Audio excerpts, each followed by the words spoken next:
یو ورور سوال کړی صبر یو ورور سوال کړی وایي چې یو سړی مړ شي او مخ یې تور شي یو سړی مړ شي او مخ یې څه شي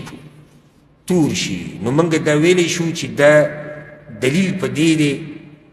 چې دا سړی بېدینه الجواب د مرګ نه بعد مخ تورېده د بیمارۍ د لاسه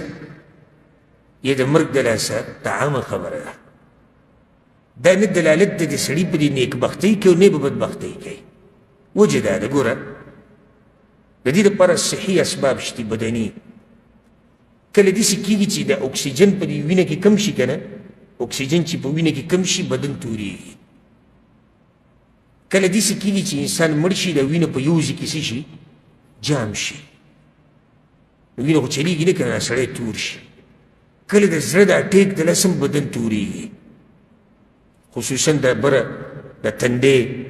او د مخ د یو طرف چې اټیک وشي او دې ځای کې سرګونه وشلېږي هغه ځای تور پاتې شي کله د اینې د خرابېدو د لاسه بدن تورېږي چې اینه خرابه شي نو ځکه زه دې خصوصا زموږ پښتنو کې دا ډېر بد خوی دی چې څوک ویني مخیره وي توبې مخې څه مخې تور اوس کې څه دي مخې تور وینه جام شوې ده سړی مړ پروت دی کله وي تک زیړه وي نو وینه پکې نشته وینه پکې ودرېدلې ته دا خپل ته ژوندی دا لاس داسې ونیسه مضبوط او دا وینه پکې دلته جام کړه دا لاس به څه شي دا به تور شي شین به شي ولې ځکه چې وینه پکې جام شو دا غریب چې مړ شو او د بدن نه ساه ووته او ټول بدن یې کار پرېښو که دې تور شو څه چلو شو دا قسمه خبرې د مړو په باره کې کول دا د مړو سره خیانت هم دی یو کس لګیا د یو مړي خبره کوله جاهل سړی و په یو مجلس کې یاره وي اوس الله دې وي زموږ اخره خاتمه په ایمان کې پوزه کږه شوې وه نو دا غریب د څه نه خبر دې باره کې روایت هم راغلي دي او ډاکټري اصولو کې هم دا شتي چې کله د پوزې نه ساه وځي د بدن نه ساه وځي نو دا سر یې لږ کوږ شي د پوزې د سر چې نیغ ولاړ دی نو دا د ساه د لاسه ولاړ دی نو دې نه چې ساه وځي د پوزې لږه څه شي کږی شي او دا ځوان توبې وباسي ته به وایي چې دا چې د امام بخاري نوسی دی یا امام بخاري دی داسې ولي الله راکړې شوی دی چې پوزه یې کږه وه نو په مړو باندې پردې اچوئ د مړو دا خبرې څوک نه راښکاره کوي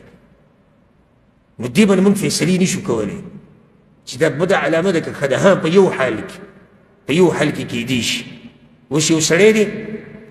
چې موږ د هغه په باره کې دا پېژنو چې ټول عمر د څه کړي دي ګناهونه یې کړي دي او ظلمونه یې کړي دي او د الله د پولو نه اورېدلی دی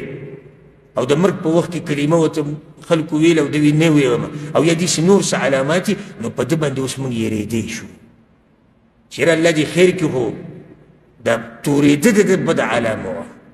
که تا نه چا تپوس وکړي چې څنګه بده علامه وه هلته به ورته ته د هغه ژوند بیان کړې مخکې ژوند یې څنګه دی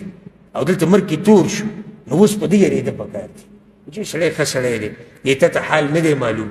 او هغه مړ شو تور شو نو داسې دلیل د دې نه دی چې دا سړی څه دی د سړی بد سړی دی کېدای شي صحي اسبابو د لاسه دی تور شوی